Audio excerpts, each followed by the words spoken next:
Hello, and welcome to the Emmy Awards. I'm your host, Emmy Cardinale, and this is my podcast where I talk about what I've been watching or rewatching once a week. If this is the first episode of mine that you stumble upon and you enjoy it, please feel free to follow me wherever you listen to podcasts so you can get notified when I upload a new episode. Like and subscribe if you're listening to this on YouTube, comment down below, all that good stuff. As the title suggests, this episode is going to be about the season 2 finale of The Pitt, as well as Hacks season 5 episode 2. Chapters are in the description, so if you only watch Hacks and you only care about that, you can skip that. I'm starting with The Pitt and then I'll end with Hacks. Thank you so much for tuning in. Hope you enjoy. My cat is on my lap. I'm not going to move him and I'm not going to move my camera, but maybe he'll move and he'll be in view at some point. I'm just going to jump straight into The Pitt. Thanks for tuning in. So we pick up episode 15 where we left off episode 14, which was Al Hashimi and Robbie's conversation about her chart and her case. And the Robbie Al Hashimi conversation, there's a bigger one later that I really am mad about and have a lot to say. We get some more background on Al Hashimi. As we found out at the end of episode 14, she has a seizure disorder. She wasn't able to drive, but then she got some kind of treatment, like laser treatment, I believe, and had been seizure-free for long enough to be cleared to drive and also to work as an attending physician. But she had 2 seizures today. Robbie is therefore like, I don't really think, like Robbie immediately is like, I don't think you need to disclose this. Like that's a big deal. I have a lot to say about this because I do think there's something interesting narratively about telling the reality of living with a disability and the way that you can work really hard for something and your disability might get in the way of you doing something that you're capable of doing. Like, I do think there's something interesting in that storyline, and Al Hashimi's struggle is very real. I am just frustrated by the entire way it was handled. And I said this a little bit in my last episode, but at the beginning of the season, there was tension between them. She had a different approach to things in the ER, like patient passports, AI. Like she had, even the way she interacted with the students and the residents was different from how Robbie did it. There was back and forth, and he was like, I don't think she can handle being in the pit. And as the shift progressed, she adjusted fairly well. She had a fresh perspective on certain things. She worked well under pressure. Like overwhelmingly, she was doing a really good job. And I am just frustrated by the way her story concluded, with Robbie being proven right that maybe she can't handle being there. Like, I don't like that narratively. I don't like it. I think it would have been more compelling if the story you wanted to tell was her disability is preventing her from doing something. And I feel like they executed it poorly. And I feel like what we received was Robbie's been doubting her this whole time, and he's right to doubt her. And I don't like that narratively. I don't like that. I really don't. And I also feel like it's inconsistent with, we're supposed to believe that Robbie's lashing out and he's being cruel because he's unwell. So why are the people he's lashing out at, why is narratively the choice that he is right about these people? Like, I don't like that. I don't like that. If the whole point of Robbie's arc was he feels like he's projecting onto Al Hashimi because he feels like the ER can't function without him, but it can, then why are you ending the season with, there's been, I just feel like they did a really bad job because she's overwhelmingly been doing really well. And now at the last minute, you have to introduce this thing to be like, actually, maybe she can't handle being at the pit. It's like, you know what, Robbie, at least she's medicated. At least she's seeing a professional. Because later in the episode, and I'll get to it more as I go on, she consults neurology. She has a plan. She's gonna do there are treatment options to get it manageable. And while I don't know the bureaucracy or the proper process for a physician, I don't know how that works the same that I don't know the intricacies of what would have happened to Langdon in a real life situation. I don't work at hospital, and I don't at least she's trying. Robbie is like very unwell and being cruel to everybody and being a horrible boss and like just so self-destructive and so destructive in general and such a negative presence in the ER because he's so unwell. And he, meanwhile, is denying that he has a problem every step of the way. And so it's just like, I really can't, I don't care about this from Robbie. I don't. She's medicated at least. Okay. First time she has a seizure, it's impacting her work. She's like, I need to figure out a way to do this because I want to do my job. Robbie is outwardly being a horrible, horrible presence in this ER. And people are coming to him being like, you need help, and he's denying it every step of the way. I don't like the narrative decision to have Robbie doubt her and then have something at the last minute be like, yeah, maybe Robbie was right to doubt her. Like, that's what it feels like. And I really don't like it. I really don't like it. More on that in a little bit. Langdon gets a drug test. I don't care about this. My biggest critique of the Pitt season 2, and specifically the back half of the season, was there was a lot of repetition in a way that didn't feel necessary. And I don't think this would frustrate me as much if I didn't know how many things were cut. But some of it is like, I'm not even particularly like, yes, I do seek it out and I do watch interviews with the cast. And I am somebody who's like involved in that kind of consumption of media. But they even like release stills of the episode, and they included stills from the finale of scenes that were cut. So it's like, why are you telling me? This isn't just the actors being like, oh, I filmed this and it didn't make it in. Okay. I've experienced that with Yellow Jackets. Yellow Jackets are like, we filmed this much longer and it was cut out, or like severely a big portion of that was cut out.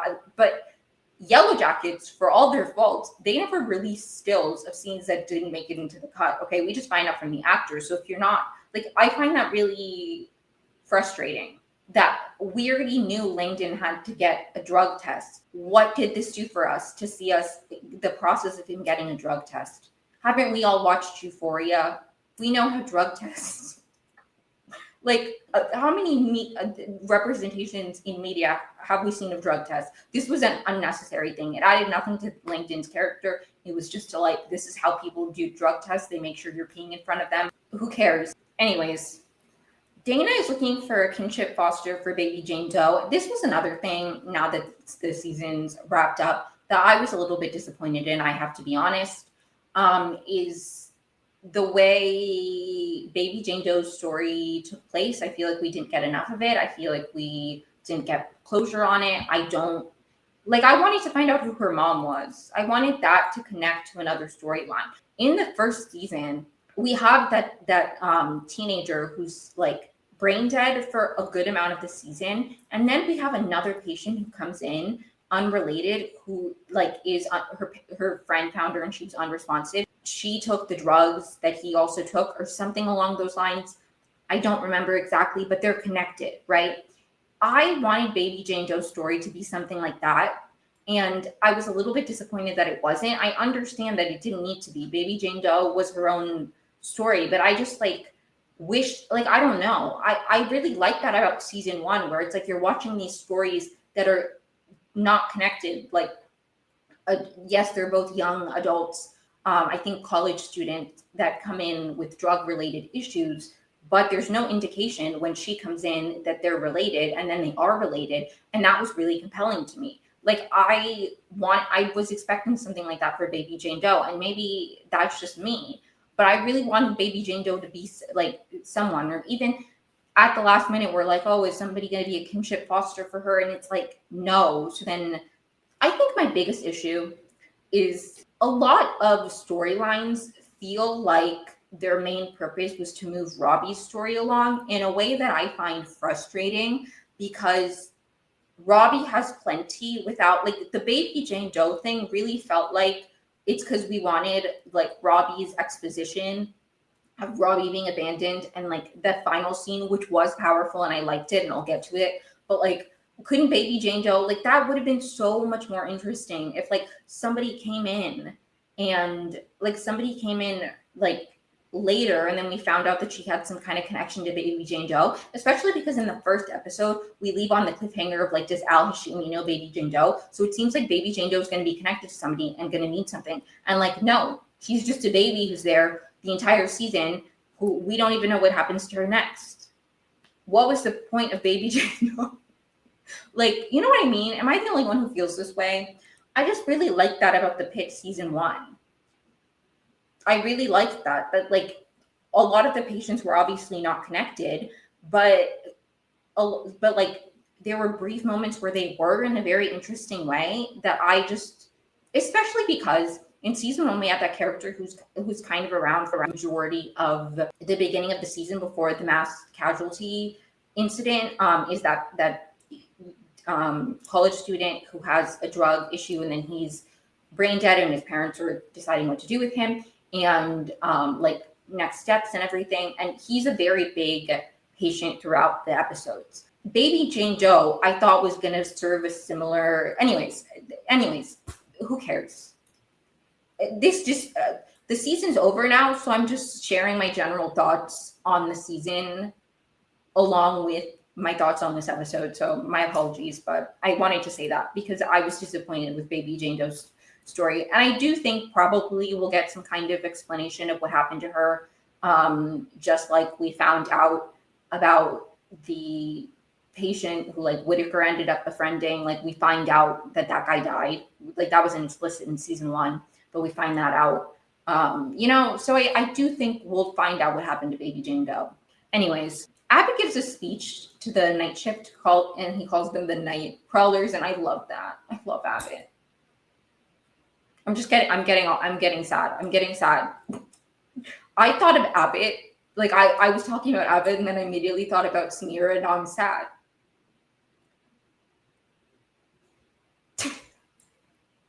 Okay, I'll get to my thoughts on Samira later, but the day shift continues to chart. Abbott and Robbie have a mini conversation about like his thing. And again, this is one of those things where it's like, did we need a scene for the 5th time of somebody being like, hey, Robbie, do you want to die?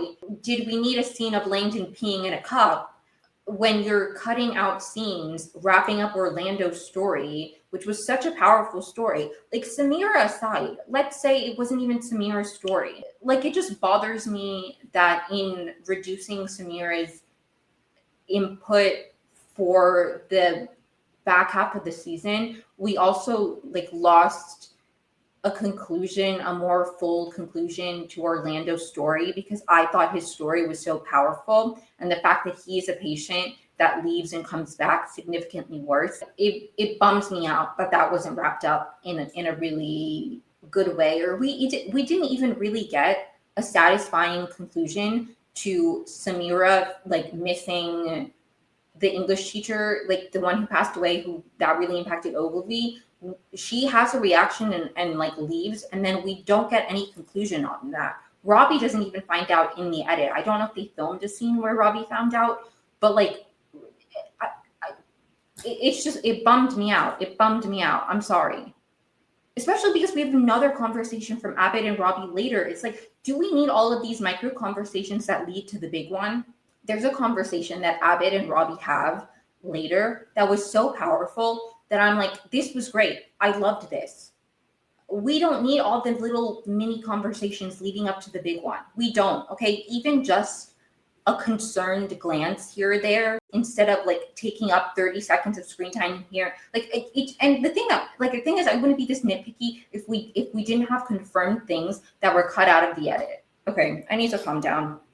A pregnant patient comes in who she has a wild pregnancy. She's not been getting any treatment, and she wants a free birth. And she's a big patient for the conclusion of this episode. And I've seen people like OBGYN say that this is inaccurate. And I don't think this is the first time that Pitt has done something inaccurate. There's an OBGYN YouTuber who she'll react to medical stuff, and she's been fairly critical of the way that the Pitt represents that kind of thing.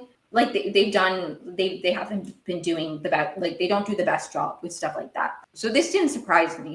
I do think, and I obviously do not like, I do feel very passionately that people should get modern, like that people should be treated with modern medicine.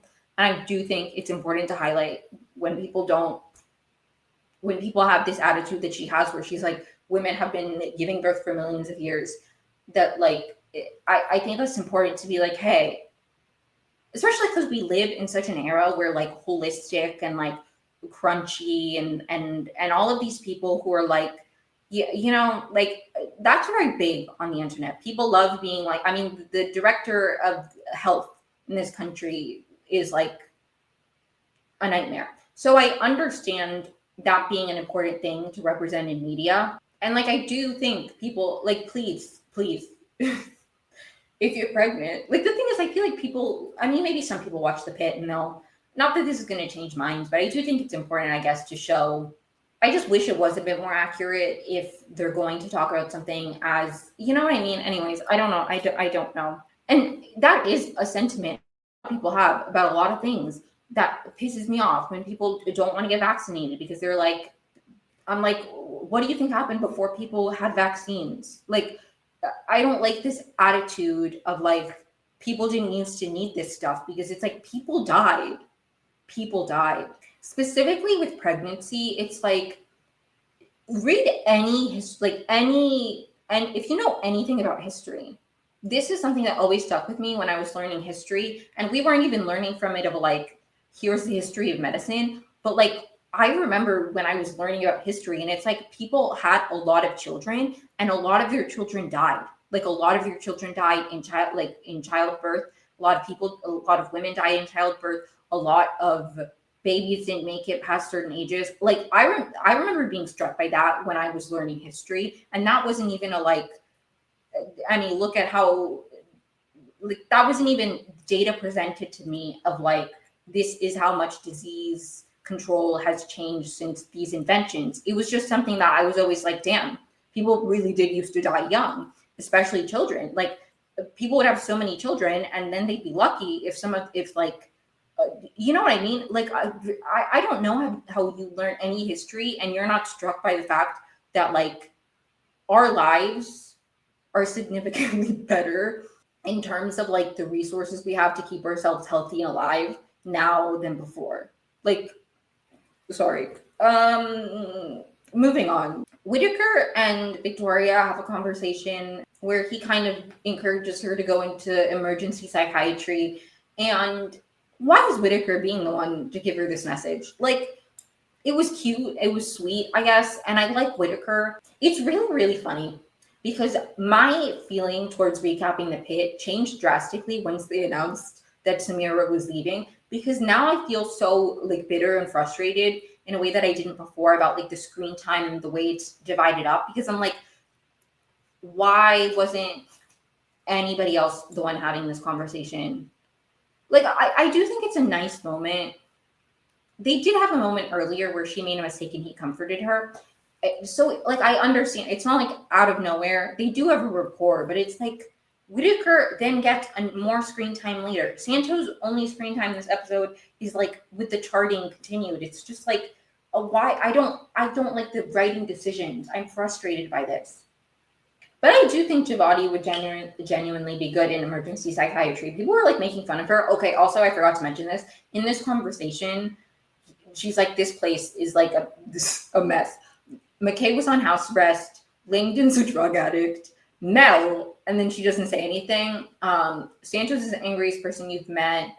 Robbie has PTSD or worse. And I saw so many people being like, what did she mean about Mel? What did she mean about Mel? Who cares?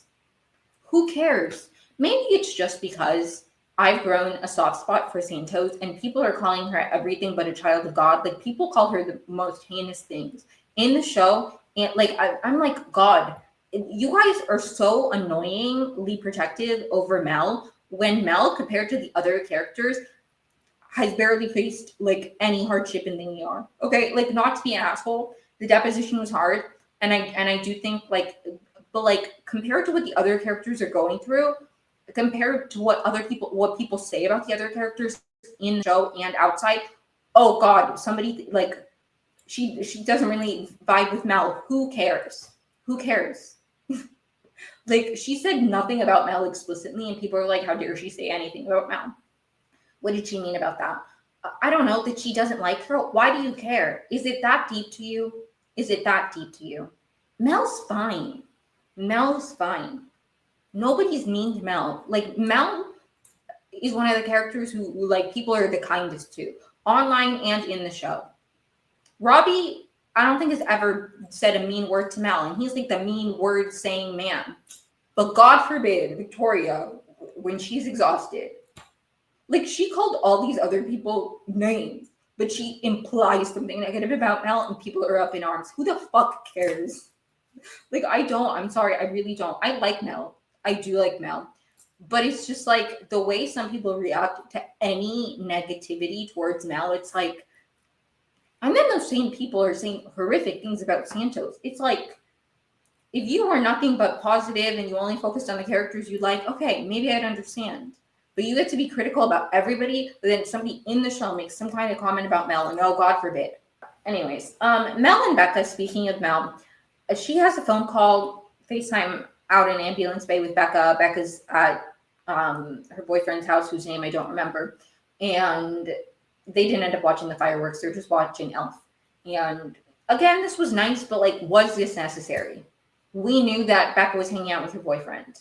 Why do I need to see this when I'm losing screen time of other characters?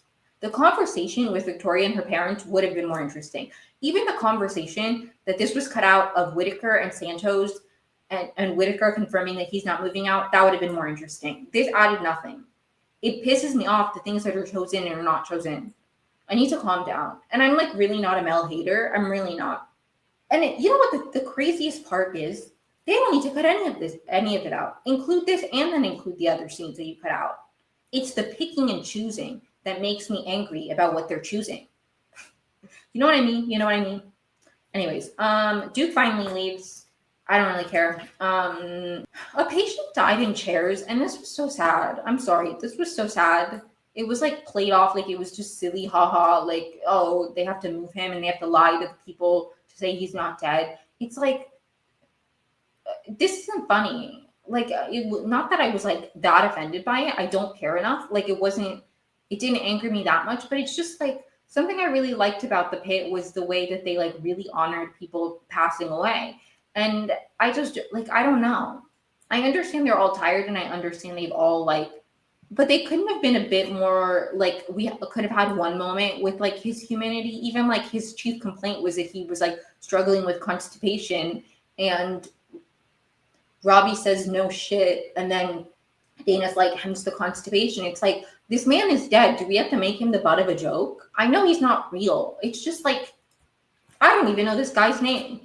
Mel and Langdon have a conversation in Ambulance Bay, and like, congrats again to the Mel and Langdon shippers. I still don't see it. I felt nothing. I felt absolutely nothing here. But congrats to them. Like, congrats to them. I have nothing to say about this. Like, I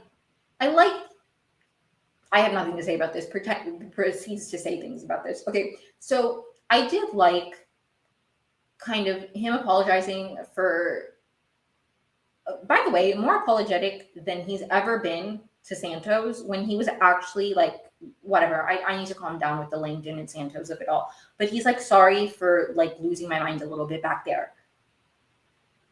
Because you were like down in the dumps. I was annoyed by that. Mel wasn't. You literally yelled at Santos, but you're like I just, he pisses me off. I need to calm down. I'm sorry. It was nice. I can appreciate their dynamic. I just don't see the romance in it. I don't see the romance.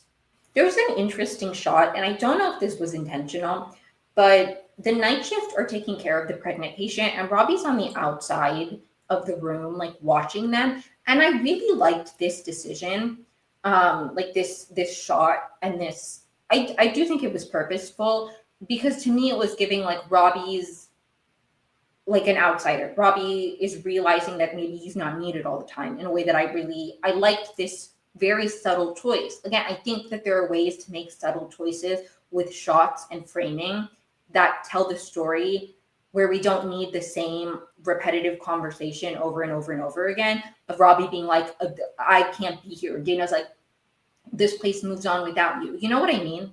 You know what I mean? Where it's like we could have had a glance from like a look between Robbie and Abbott, which I feel like we had some, but like we could have done more with that instead of this. Like I need to calm down. I'm like very, very frustrated. Robbie and Victoria have a conversation.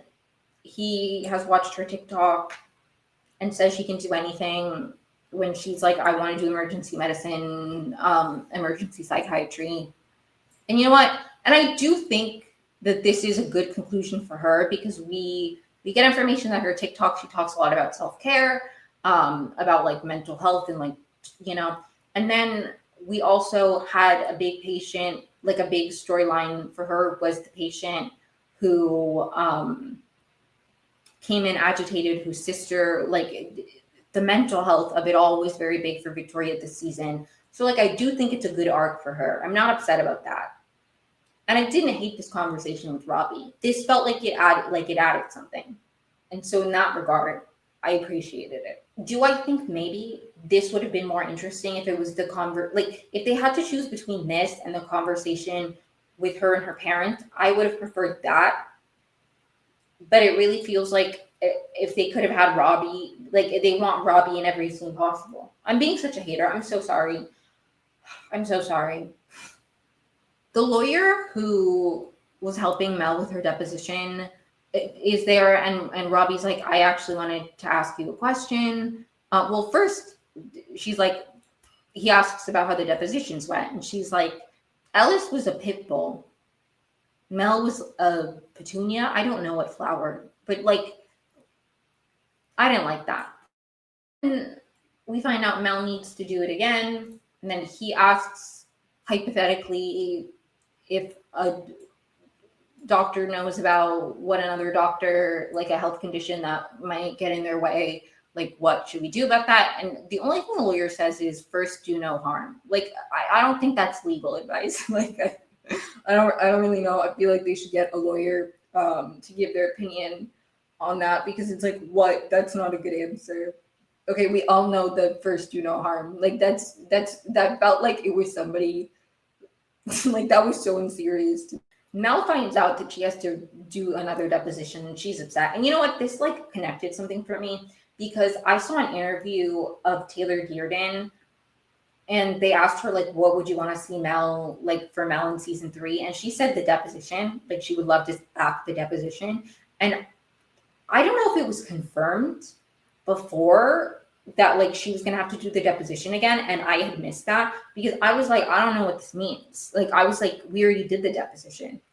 Are we gonna see a tape of it? Like I didn't know what she meant by that, but like because I don't feel like it had been confirmed that they were gonna do the deposition again. And if it was, I missed it. But I don't think that was in the show. So if anything, maybe she like mentioned it of like, oh, at the end of the season we find out she has to, like. What's that? Did other people know that? I'm asking as if anybody's going to comment, but like that connected something for me where I was like, oh, that's why she brought up the deposition and wanting to act out the deposition. I would like to see that. That would be cool. Mel is distraught about having to do the deposition again. And Santos is like, you okay? And then Mel's like, I have to do the deposition again. And she invites her for a drink. And they're going to do karaoke. And I was so happy. Brings me joy. It brings me joy. I love Santos. Now that Samir is leaving, every time I say that, I literally like tears well in my eyes because I'm so upset about it.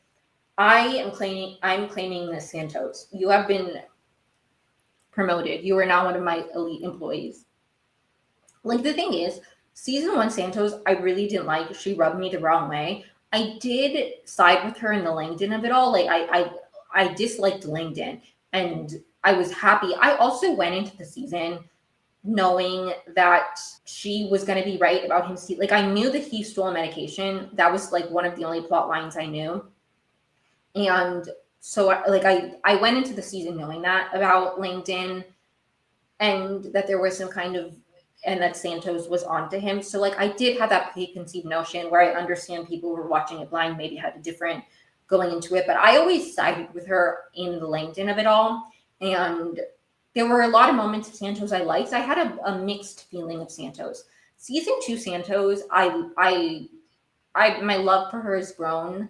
And also I watched season 1 like all at once, not really consuming much of the discourse on the internet. So I didn't realize how much people really hated Santos. And watching season 2 in real time and engaging in the discourse and seeing the rhetoric about Santos um, has made me so protective of her. And so like I really love Santos now. And she's one of my elite employees now. And it makes me happy to see her befriending Mel. She's beating the mean girl up. They have to like deliver the baby because the baby, like the women start seizing. They have to do like an emergency C-sectomy. They have to do an emergency C-section. They call it something later, which I wrote down. I don't know. A resuscitative hysterotomy. I don't know what that means. I know resuscitative means like whatever. The baby's blue. They do get the baby to cry, and the mom is like stabilized, so they're both moving up to the ICU. So they get them okay, but it's like a very intense sequence. Also, cops are here, and Dana scolds them about the rape kits from the earlier episodes. I'm glad we got to see the payoff for that. An OBGYN comes down right when they're done with the baby and the mom.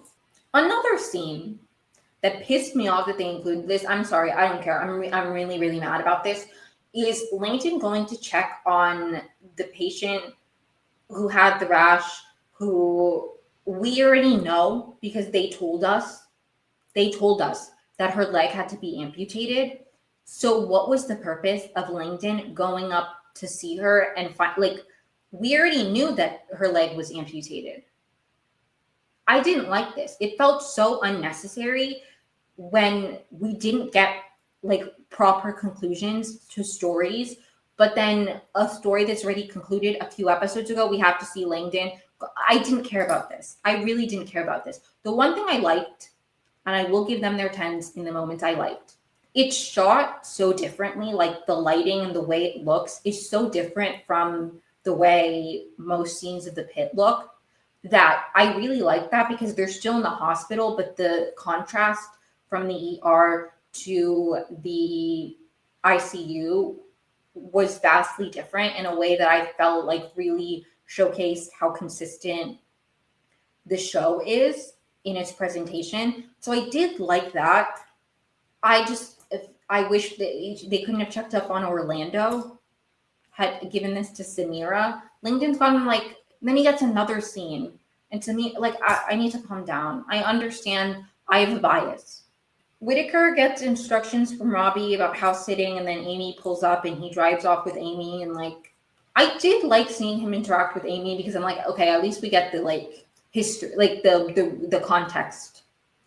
He does have a very, like, it felt like that was his wife with their baby. I kind of hope that in season 3, when we pick up wherever we pick up November, I believe, I genuinely, truly, with my whole heart, really, really hope that the time away that Whitaker spent taking care of Robbie's house, and maybe he had some distance from Amy, even though we find out, or like, even though we know that he was still living with Santos, I really hope that he's not so invested in the whole Amy of it all. I really hope when we pick up the Amy thing is over, because I really hated this. I really hated this. Like, I didn't like it in theory, and I hated it even more in practice. And that's my truth. That's my truth. Once Whitaker drives away, Robbie's in the ambulance bay, and then Samira and Robbie have a conversation. And this is where I'm going to get into my little rant about the way they wrapped up Samira's story, because I'm very mad about this. They basically have Samira and Robbie have a conversation, which frustrated me because she's like, maybe I will go into geriatrics. I'm sorry about earlier. I shouldn't have let my personal life impact things.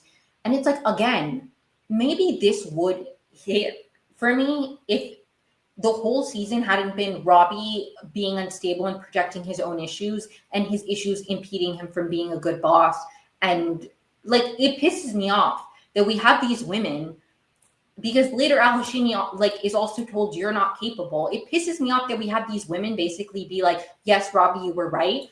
When, or not that Al Hashimi's like, Robbie, you were right, but still, like, it bothers me that, like, it pisses me off. It pisses me off because it's like, what do you mean? Unstable, mean words man McGee is getting an apology because she shouldn't be bringing her baggage into the ED. That's all Robbie's been doing all season. Like, it pisses me off.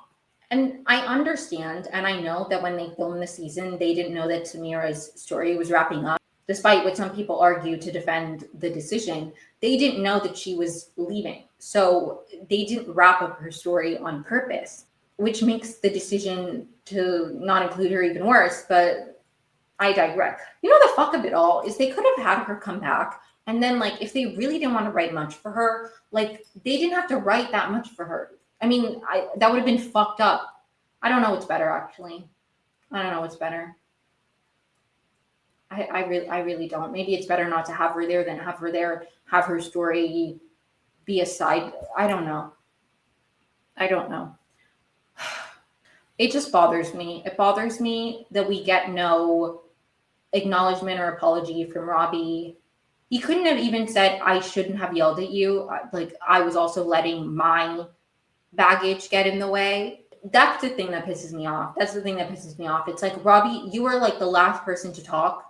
They even end the conversation with her being like, we need you, okay? Take care of yourself, come back. And then for season 3, like, it's gonna pick up and she's still gonna be a resident. So she's just off that day. It's like, I'm mad about it. And her ending was really disappointing. There were so many things that they could have cut in favor of properly wrapping up Samira's story, properly like wrapping up Orlando's story. There were conversations that she had with Orlando that were cut, or with Mrs. Diaz that were cut. There was a scene where she leaves the hospital and breaks down. That was cut, which, if the argument a lot of people are having is that the whole season was showcasing how she can't do emergency medicine, why not show her breaking down? That would have added something to the narrative you guys want to tell me they were trying to say. Like, it just bothers me. We didn't need Langdon peeing in a cup. We didn't need Langdon checking on his patient.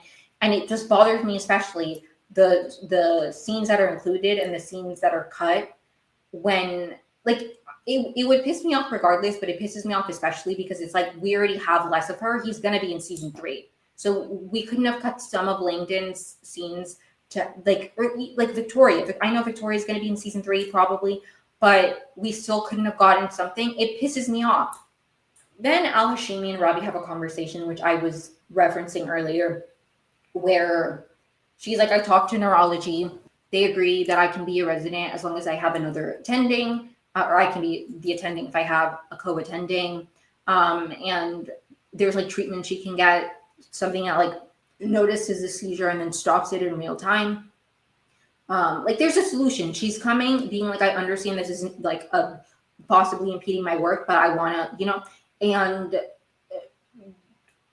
Robbie's just like, no, you're not capable of even driving, let alone being an attending. And she's like, this isn't your decision.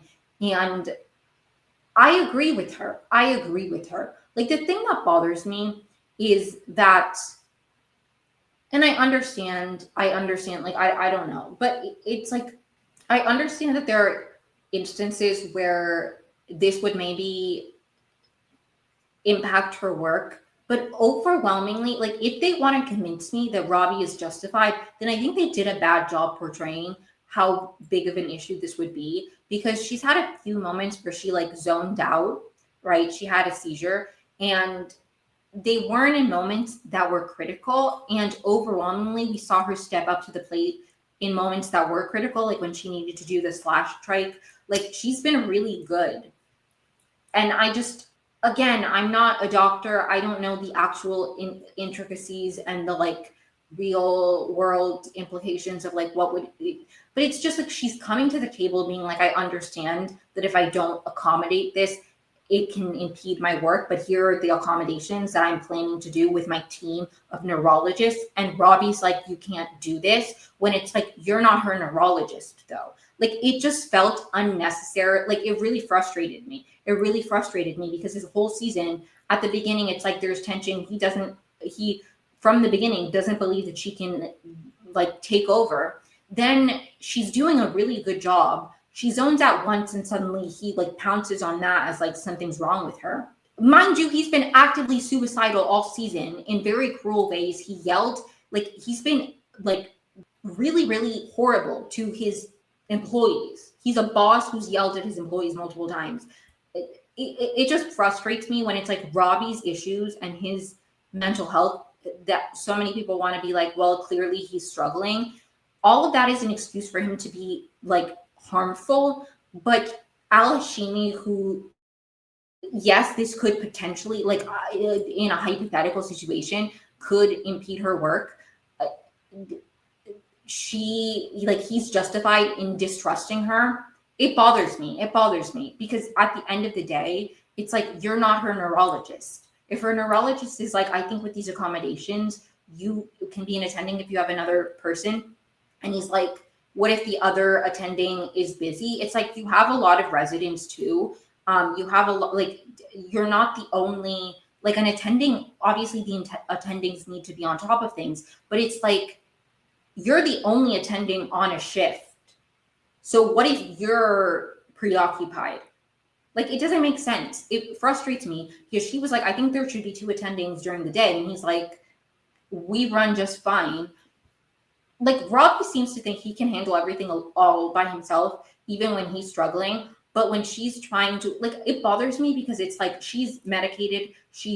As soon as there was an issue, it's not like she had 2 seizures and then like was like, it's just my first day, I'll be fine, and was in denial about it and just like didn't say anything about it. She was like, I recognize that this could be an issue and like I want to come up with a plan. And his immediate thing was like, no. And it bothers me. It bothers me. And I understand that like I have a bias, but it's just like, I don't like this idea of somebody being told no automatically without like trying to accommodate them first. It's like, and it's also like, look at the data, look at the day. There were a few moments she zoned out. Yes, it's not good for her to be having seizures, but overwhelmingly it wasn't impacting her work. And your issues, your illness has been impacting your work. So it pissed me off. And I said in my last podcast that somebody needs to yell at Robbie, and she heard me and she did. And I really liked this because she's like, you reported Langdon, or you didn't report Langdon. And he's like, yeah, but I sent him away for like month until he could get the proper treatment. And it's like, but she spoke to her doctor. One, she didn't commit any crimes like Langdon did. Okay, first of all. Second of all, she spoke to her doctor and came up with a plan. I just don't understand why they wouldn't give that a try and try to accommodate her. And I understand, I guess it's like, you can't risk, I don't know. It pisses me off. It's like the pot calling the kettle black. You are literally so unwell that you were a destructive force in this ED to your coworkers, at least. Let's say you've been a great doctor. I don't fucking care. And I wouldn't even say you have been, but whatever. But somebody who's disabled, who's actively getting treatment, who comes up with a plan to be accommodated and to do her job with an accommodation, you automatically are like, you're not capable of doing this, let alone driving. It's like, you're not her neurologist, first of all. Okay, it pissed me off. It pissed me off. McKay is done charting. She rings the little bell. Samir is like, me too. And then Mel's like, I've been done for a while. And then Santos is like, I'm so sick of this bell. And she throws it away. And they go up to the roof to watch the fireworks. Abbott and Robbie have a conversation now, which is the conversation I was referring to earlier that I thought was really good and that we didn't need so much build up towards. And I wrote down verbatim what Robbie said because I did really like this. Okay, I can give Robbie his 10s and I can give the writing their 10s, as critical as I've been of this show. Okay, because apparently criticizing a show that you watch is a crime to some. It's a crime to some. You're watching TV wrong if you have critiques of the way that the storyline is moving. Okay. I think I watch TV very well. Thank you very much. This, not that this podcast doesn't get any views, but like I would genuinely, if a tweet of mine was ever featured in a Vanity Fair article or like Vulture, was it Vulture? I don't know. There have been many article about how the Pitt viewers were crazy. This is just a message to any future journalists who, it's never going to happen, but if one of my tweets gets included in an article, please mention the fact that I have a television podcast so people can get a full view of my, okay, please. I design newspapers for a living. I want a view, okay? I understand journalism. Please include me. Don't. But anyways, okay. Robbie says, the most important things I've ever done in my life have been in this hospital. Nothing will ever matter more than what I've done in this hospital, but it is killing me. You know how they say that a part of you dies when you lose someone you love? I'm not convinced that a part of you doesn't die every time you see a fellow human pass. And I've seen so many people die that I feel like it's leeching something from my soul. And I thought that was so beautifully said. And I do think that's a reality. And I do understand, and I've tried to have empathy for the fact that Robbie is unwell, and that's where his cruelty is coming from. I think it bothers me because some people have this perception that just because the cruelty is coming from a place of pain, that it's not cruelty. And that's not true. That's just not true. Most people, well, I mean, actually, I don't know the statistics, but I'm sure a lot of people who cause harm do so because they have some kind of trauma or pain. I'm sure that's a very common reason that a lot of people do very bad things. Are there people who do bad things because they have a desire to hurt other people? Yes. Do a lot of people cause harm out of a place of pain? Yeah. That's true. That is true. And I say this as somebody who has depression and has attempted suicide. The pain you cause to others in a state of being suicidal, while it may not be who you are to your core and you may regret it, and the origin might not be because you're trying to hurt them, it may just be because you're in pain and you're lashing out. That doesn't mean that you're not still hurting people.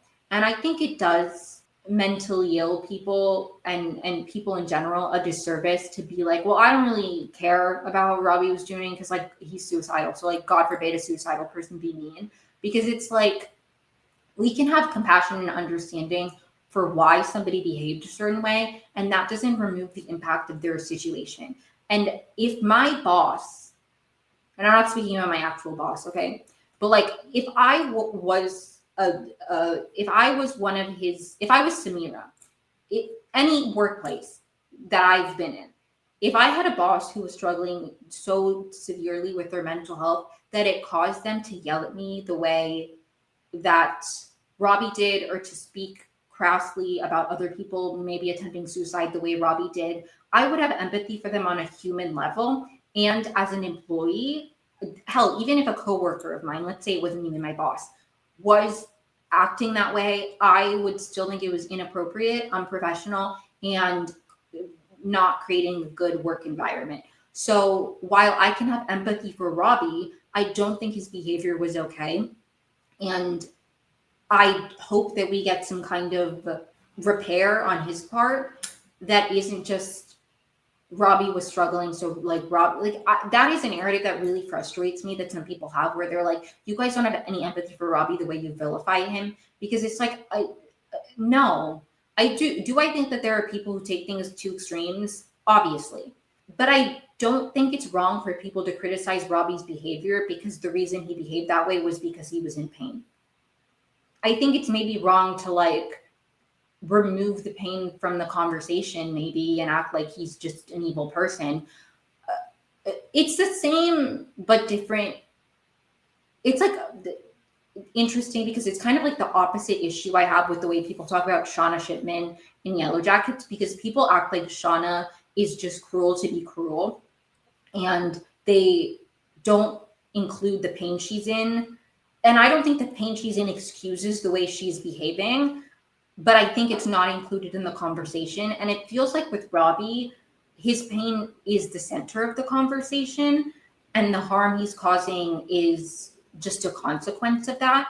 And I find that frustrating. And I do think there's something misogynistic about the way, hell, even the way Santos is vilified for doing significantly less like harm and being significantly less cruel than I believe Robbie has been, especially in the context of the power dynamics. Like, it's just interesting to me the way that Santos, even if we're not even zooming out and talking about another show, the way Santos is received and her mental health issues are talked about versus Robbie. Like, it's so fascinating. It's so fascinating. So it's like, I do think Robbie's pain is interesting. And I think in the greater context of how healthcare workers struggle, I think it's interesting. I don't think that we should erase the impact his behavior is having just because the origin of that is a very valid struggle that he's facing.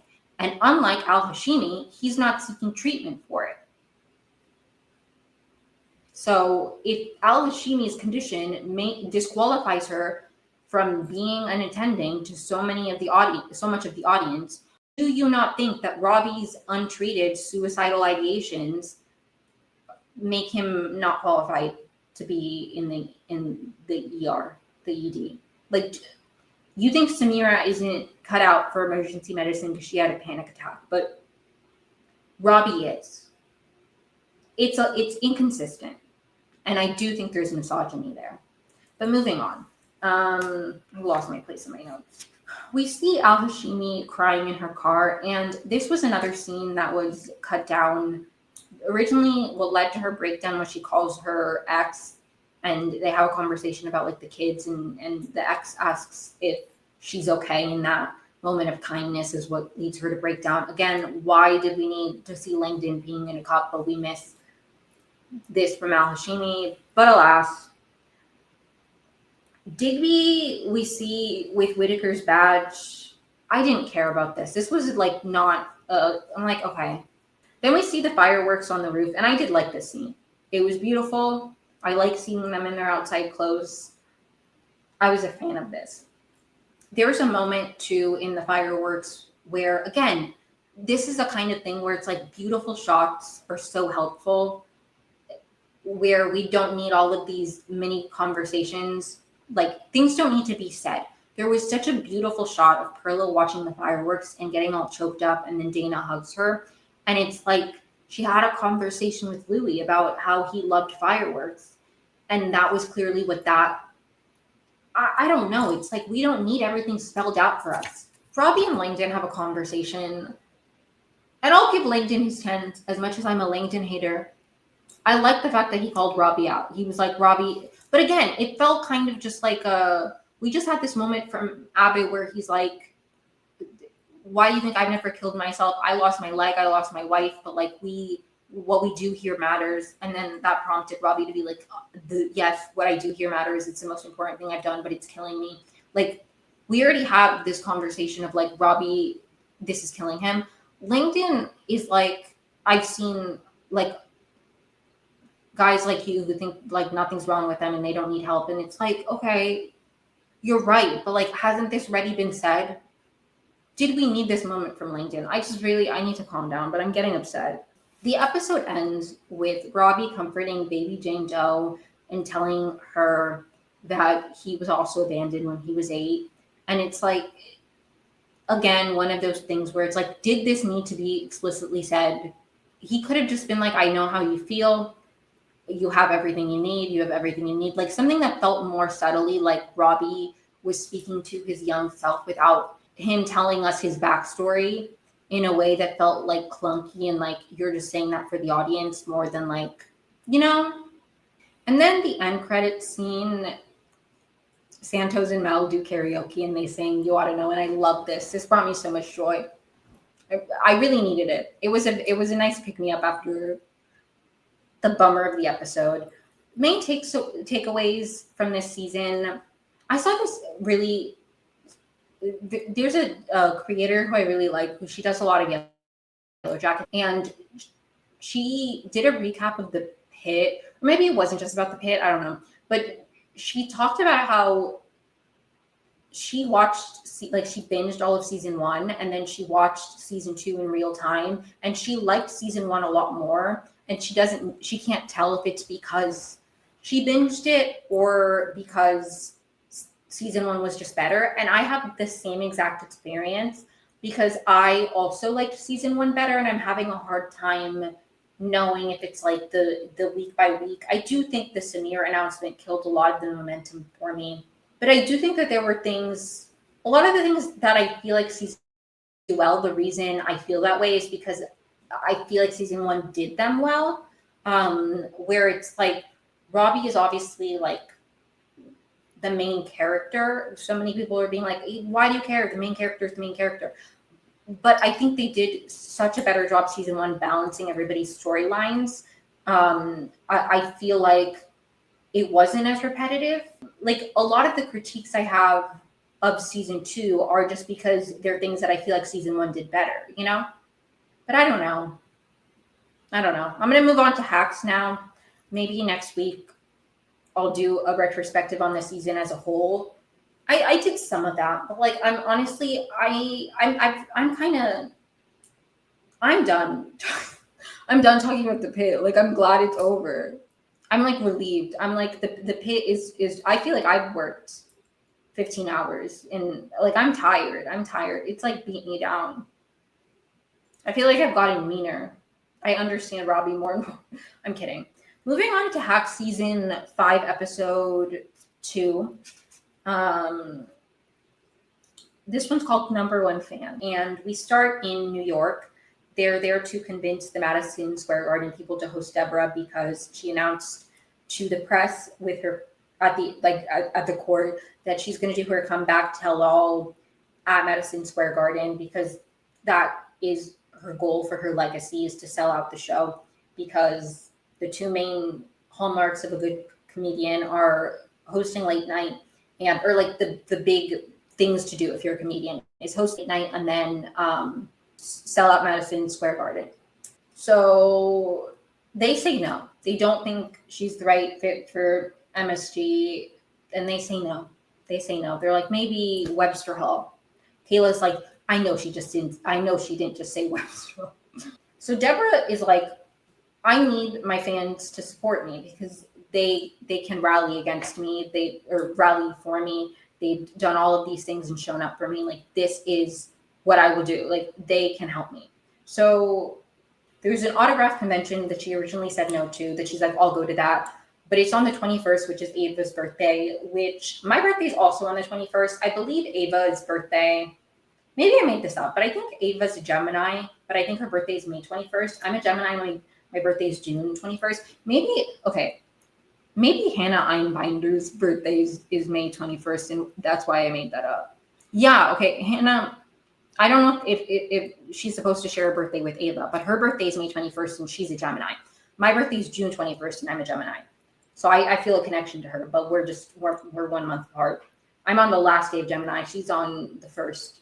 Like, we're so connected.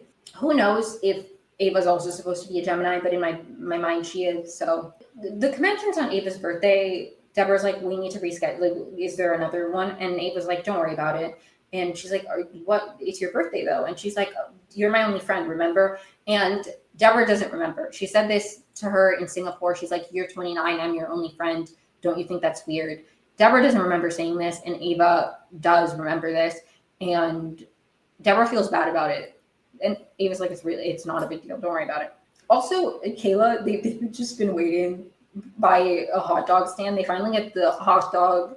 Kayla takes a photo of it with it and throws it away.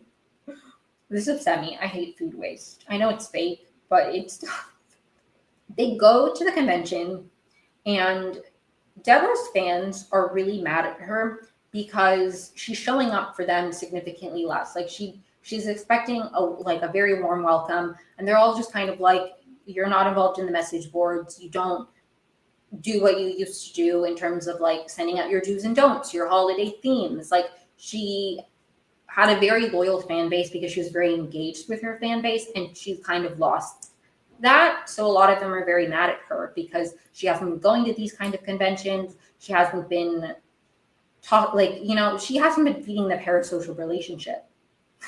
And so a lot of them are very upset with her. And that is a big struggle because she came here expecting them to be like adoring fans. So then she could convince them to help her push Madison Square Garden to book her. And they're mad at her. So it's a very interesting dynamic.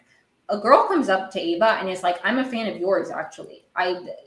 I love this show. You wrote my favorite episodes, et cetera, et cetera, et cetera. And Ava's super excited. At some point, they have a conversation where she's like, are you where you thought you would be in your life? And they talk a little bit about that. And like, we find out later that this fan is a Deborah fan. And she's like, I was just trying to steal your job. And with that knowledge, rewatching it, it's really funny because I'm like, you can tell that maybe she was trying to get Ava to say something that would be incriminating because she's like, you kind of like revived her career. Like she's saying all these very nice things, or like, do you want to maybe do something on your own or something? And Ava's very much like, no, I can't. I can't leave Deborah. Like she left the show for me. Like I'm like Ava is not in any way being like, yeah, I want to leave.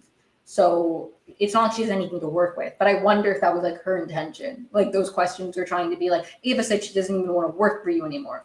But Ava doesn't say that. So, but alas. At this convention, Jimmy is excited to see an actress from Xena Warrior Princess, and Robbie Hoffman's character, whose name I do not remember, is like, I don't know who that is. I'm still making it through movies. I haven't gotten to TV yet. I'm the opposite. I mean, okay, not that I'm the opposite because we're not the same. Because I didn't grow up like this character's backstory is that they weren't super like into media. They had some kind of sheltered childhood. I don't remember exactly, but like they didn't consume like media. So that's why they're learning about Hollywood now that they're in this industry and they're just getting through movies. I am more of a TV person. I'm more of a TV person. So many classic movies, haven't seen them, but I'll watch any show. I'll watch any show. But they go up to her and he is such a fan. He knows all about the show and he proposes a rewatch podcast of the show. And she's like, I don't know if anybody would even want that. Like, I don't, she's not sure. And you know what? The rewatch podcast epidemic needs to stop. Okay. You're taking jobs away. I don't get paid to do this, but I'm like, every show has a companion podcast. Okay. Nowadays, what is this epidemic? Some of us small podcasters are trying to make a name for ourselves, but we don't have the backing of being an official companion podcast, so nobody listens to us. Nobody would listen to me anyway, let me be honest. But I'm like, that I am a rewatch podcast. That's just me. A fan comes up to Deborah and gives Deborah a portrait that she and her mom made of her. And Deborah's like, oh, is your mom here? And her mom died before, but she's like, my mom will be so happy that I finally got to give it to you, because she's been trying, but like Deborah hasn't been going to any of these conventions. And Deborah steps out because she gets kind of emotional. And she has a conversation with like another performer who's like in blue with intent. Deborah is basically saying that she came here to like get something from them, but she hasn't been giving them anything. And this blue person gives the advice that she should just tell them what she needs from them. They want to feel like they have a relationship with her, like just be honest. And she is, and they are immediately on her side. She's like, I have to be honest, guys, they don't think I'm big enough to do Madison Square Garden, and I was hoping that coming here I could get you guys to like really rally behind me, but I haven't been showing up for you, so I don't deserve that. And they all get mad on her behalf because they're like, nobody can tell you what you can't do. That's misogynistic. How dare they? You, of all people, they don't think you're big enough, and they're mad on her behalf. So they're like, we're on this. And I thought that was such a beautiful like representation of parasocial relationships and fandoms, and the ways that, look, I really love that. Like, I really love that because they're mad at her because they're like, you haven't been showing up for us, But at the end of the day, if somebody's wronging her, they're still on her side. Like, that's so true to a parasocial relationship, where you can be really critical of the person in your like group.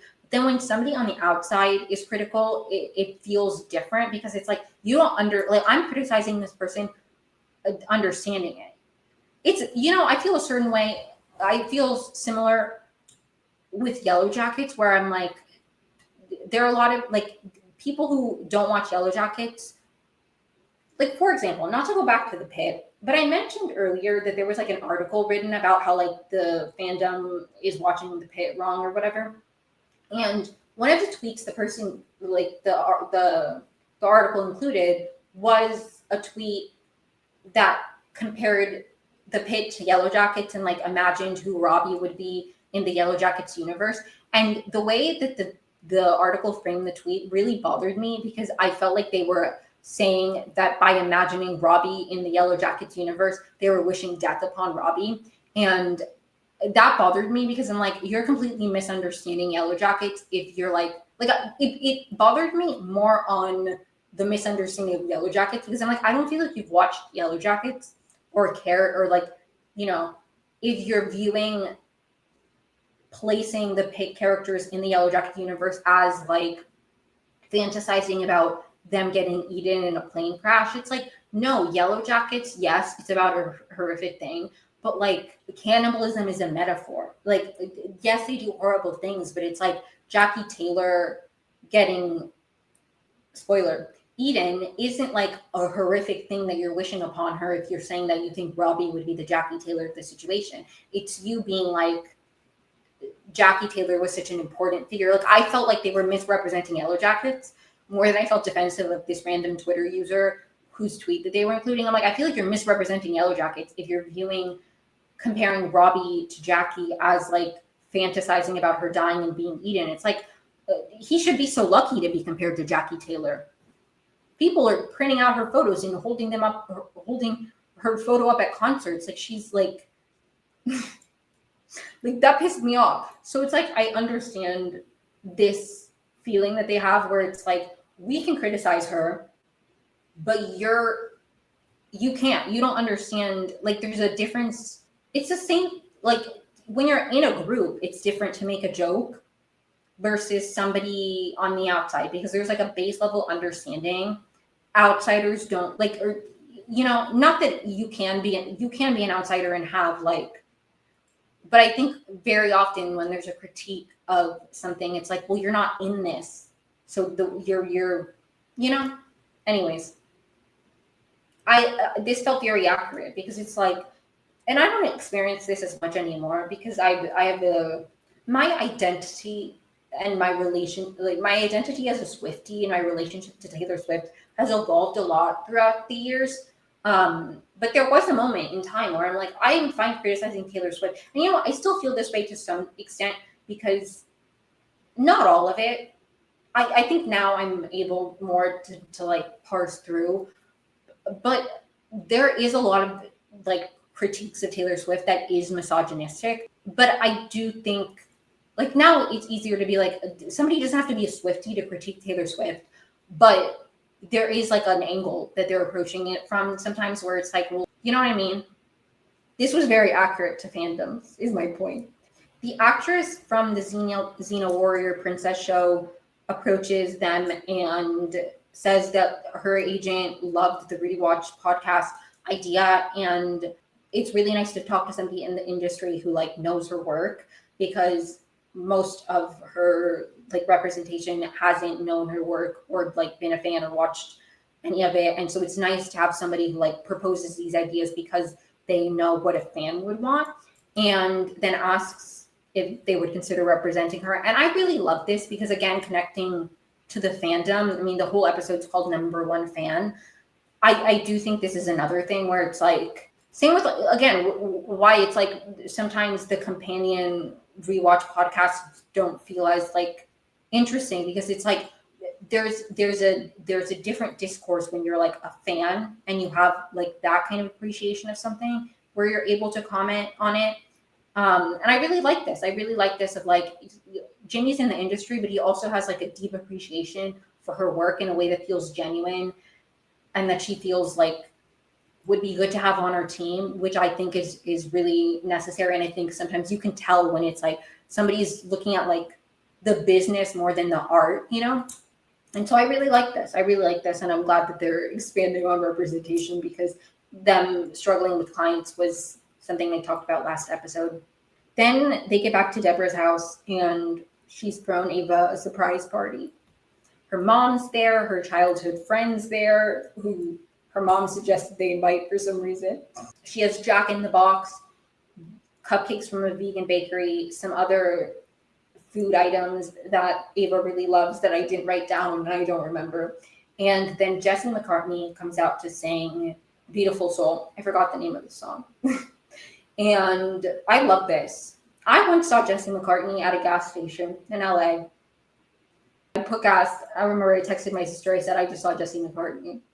I've seen a lot of people like driving, like the amount of people I've seen when I'm in my car, more than people I've seen. I mean, I guess I drive more than I'm like in places, but like I've seen, and these aren't like like traditional celebrities, but I've seen people from The Bachelor.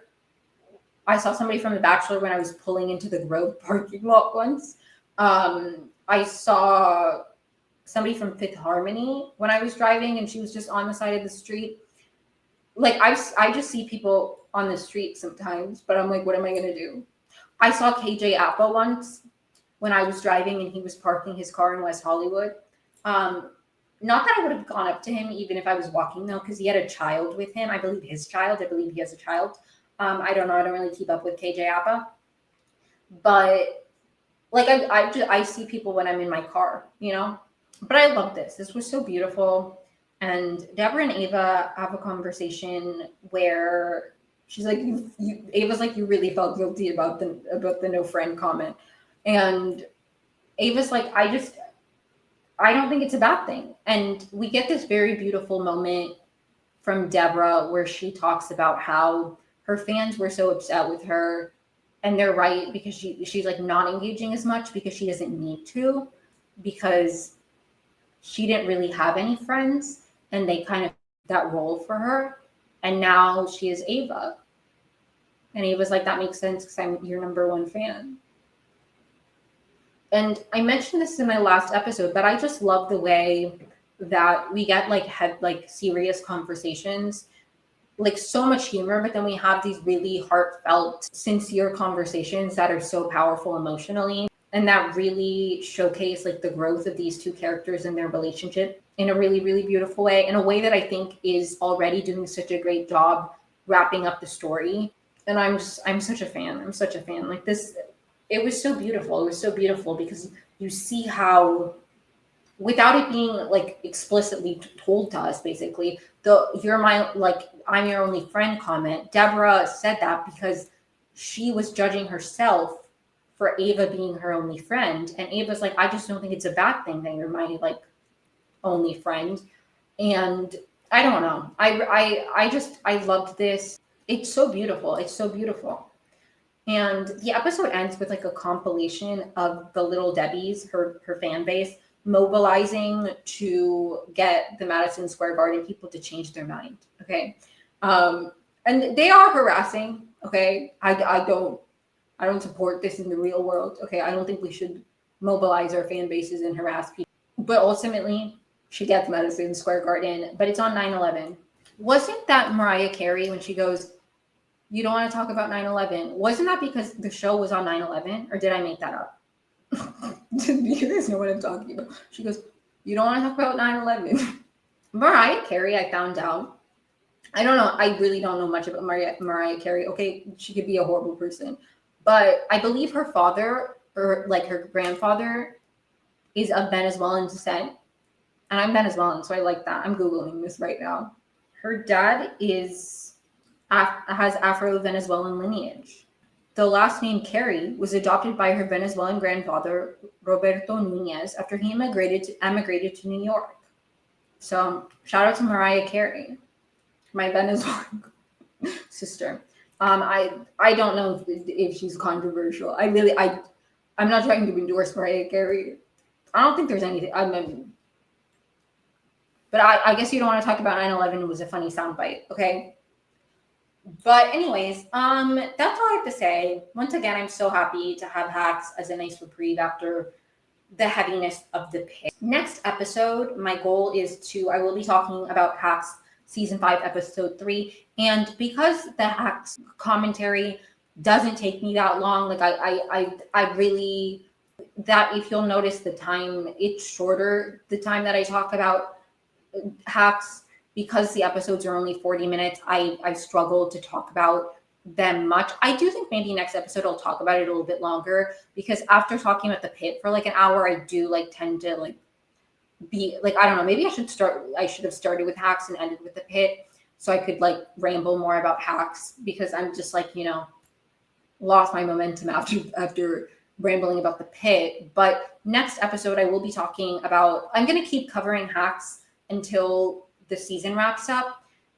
In the meantime, because the Hacks coverage is shorter, and I don't think that I can talk about each episode for an hour, I will be filling the second half of those episodes with other things. Next episode, the main thing I'm watching right now is Survivor, but I'm watching like old seasons of Survivor. Like, so my next episode, I'm also watching 50, but I've watched a few like older seasons of Survivor. So my next episode, along with my Hacks coverage, I'm going to share some thoughts about Survivor, Survivor 50, and then some thoughts on like the old seasons I've watched and all of that. So that'll be next episode. And like, obviously a lot of that coverage is really, that's out, like it's old. But if you want to hear my thoughts on like older seasons of Survivor, my thoughts on Survivor 50 so far, that will be my next episode. And then maybe I'll just keep talking about Survivor as I watch. Like, the point of this podcast was to share my thoughts about what I'm watching or rewatching. So maybe I'll just keep talking about Survivor, my journey, my journey into watching Survivor for the first time, my thoughts on the changes. Like, maybe I'll keep talking about Survivor. I don't really have any other shows that I want to talk about. I consider talking about Euphoria, but I don't have anything I want to say about Euphoria. Like, I think that there are people who have more of a vested interest in Euphoria and like care more about the characters, and like I don't care. I don't care enough about Euphoria to talk about it like that much. I have to be honest. Like, all I'm consuming of Euphoria is like, I literally, the last episode that I watched, I was like, why am I watching this show? Why am I watching the show? I don't have anything like maybe if I have something productive to say, I'll say it. But like right now, I'm really just like, what the fuck am I watching? So I don't really know. If you have any Survivor seasons that you think that I should watch, so far I'm watching 15. I've watched David versus Goliath. I've watched Pearl Islands. I'm currently watching Micronesia. Transparently, I am a Patreon member of the AmeriCorey Patreon, and so I'm watching the seasons that they've watched. And once I've watched all of those, then I'm going to watch Heroes versus Villains, because my sister's watching that one right now, and she says it's really good. But if you have any Survivor season recommendations, let me know. I'm really liking Micronesia. I love Suri on Survivor. Like, I really liked Suri on The Traitors, and I liked her in Big Brother too. But like, man, you can really tell in the confessionals. Like, compare and contrast the confessionals in Survivor versus her in the DR in Big Brother. I'm like, they really took her sparkle. Like, she's so funny on Survivor. Not that she wasn't funny in Big Brother, but like, it really wore her down, man. Anyways, but more thoughts on Survivor next episode. Thank you so much for tuning in. Hope you enjoyed the episode. Follow me wherever you listen to podcasts, like and subscribe, all that good stuff. And you'll hear from me next week.